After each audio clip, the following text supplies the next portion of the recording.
గాంధీ భవన్ కొత్త బాస్ ఎవరు? PCC chief ముఖ్యమంత్రిగా జోడు పదవులు నిర్వహిస్తున్న రేవంత్ ప్లేస్ లో పార్టీకి కొత్త చీఫ్ గా ఎవరు రాబోతున్నారు? తెలంగాణ కాంగ్రెస్ అధ్యక్ష పదవికి రేస్ లో ఉన్న నాయకులు ఎవరు? ఈసారి అగ్రవర్ణాలకు ఇస్తారా, బీసీలకు ప్రాధాన్యతనిస్తారా, లేక ఎస్సీ వర్గంలో సీనియర్ నేతకు ఛాన్స్ ఇస్తారా? అసలు కాంగ్రెస్ హైకమాండ్ మధ్యలో ఏముంది? పార్టీ నాయకత్వం దృష్టిని ఆకర్షించిన వారు ఎవరు? తెలంగాణ అసెంబ్లీ ఎన్నికల ముందు పిసిసి చీఫ్ గా ఉన్న రేవంత్ రెడ్డి పార్టీ అధికారంలోకి రావడంతో ముఖ్యమంత్రిగా బాధ్యతలు స్వీకరించారు. పార్లమెంటు ఎన్నికలు దగ్గర పడుతూ ఉండడంతో వెంటనే పిసిసి అధ్యక్షుడిని మారిస్తే ఇబ్బంది అవుతుందని భావించిన హైకమాండ్ ఎన్నికల తర్వాతే కొత్త పిసిసి చీఫ్ వస్తారని తెలిపింది.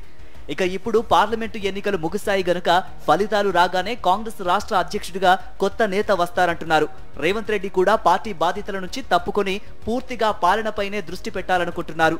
ఇక హైకమాండ్ కూడా గాంధీ భవన్ కు కొత్త బాస్ గా ఎవరిని నియమించాలనే విషయంపై కసరత్తు ప్రారంభించినట్టు తెలుస్తోంది. పిసిసి చీఫ్ ఎవరిని నియమిస్తే బాగుంటుందనే చర్చ కాంగ్రెస్ క్యాడర్ లో విస్తృతంగా జరుగుతోంది.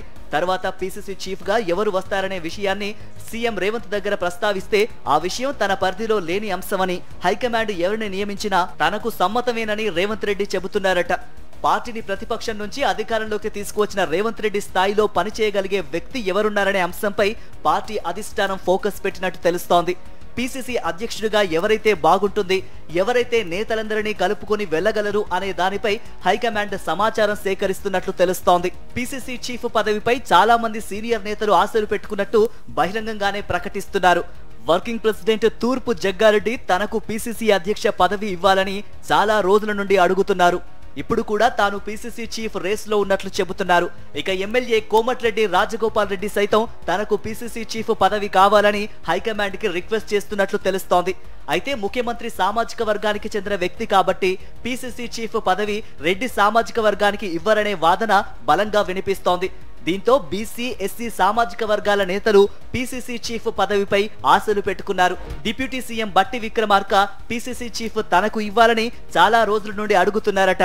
కర్ణాటకలో డీకే శివకుమార్ డిప్యూటీ సీఎంతో పాటు పిసిసి చీఫ్ గా ఉన్నారని, తెలంగాణలో సైతం అలాంటి నిర్ణయాన్ని తీసుకోవాలని బట్టి పట్టుబడుతున్నట్లు సమాచారం. మంత్రి పొన్నం ప్రభాకర్ సైతం పిసిసి చీఫ్ రేస్ లో ఉన్నారు. తాను విద్యార్థి దశ నుండి కాంగ్రెస్ పార్టీలో పనిచేస్తున్నానని, తనకి అధ్యక్షుడిగా అవకాశం ఇస్తే బాగుంటుందని కాంగ్రెస్ పెద్దల దగ్గర చెబుతున్నట్లు సమాచారం. Working president MLC Mahesh Kumar Goud సైతం పిసిసి రేస్ లో తాను ఉన్నట్లు ప్రకటించారు. మరో బీసీ నేత మధు యాష్కి గౌడ్ కూడా పిసిసి చీఫ్ రేస్ లో ఉన్నట్లు ఆయన సన్నిహితులు చెబుతున్నారు. ఏఐసిసి సెక్రటరీ సంపత్ కుమార్ సైతం పిసిసి పదవి తనకి వస్తుందనే ధీమాలో ఉన్నారు. మొన్న నాగర్ కర్నూలు ఎంపీ టికెట్ ఆశించారు.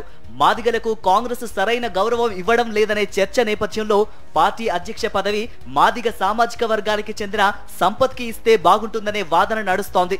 ఇక మాజీ ఎంపీ అంజన్ కుమార్ యాదవ్, అద్దంకి దయాకర్ లాంటి వాళ్ల పేర్లు కూడా పిసిసి చీఫ్ పదవి కోసం పరిశీలనలో ఉన్నట్లు వినిపిస్తోంది. అయితే ప్రధానంగా జగ్గారెడ్డి, మహేష్ కుమార్ గౌడ్, సంపత్ కుమార్ల మధ్య ప్రధాన పోటీ ఉన్నట్లు సమాచారం. అధికార పార్టీ అధ్యక్ష పదవి కోసం 10కి పైగా మంది నేతలు సీరియస్ గా ప్రయత్నిస్తున్నారు. రెడ్డి సామాజిక వర్గం నుంచి సీఎం ఉండడంతో బీసీ, ఎస్సీ, ఎస్టీ వర్గాల నేతల నుంచి ఒకరికి పిసిసి పదవి దక్కనుందని గాంధీ భవన్ లో జోరుగా చర్చ జరుగుతోంది.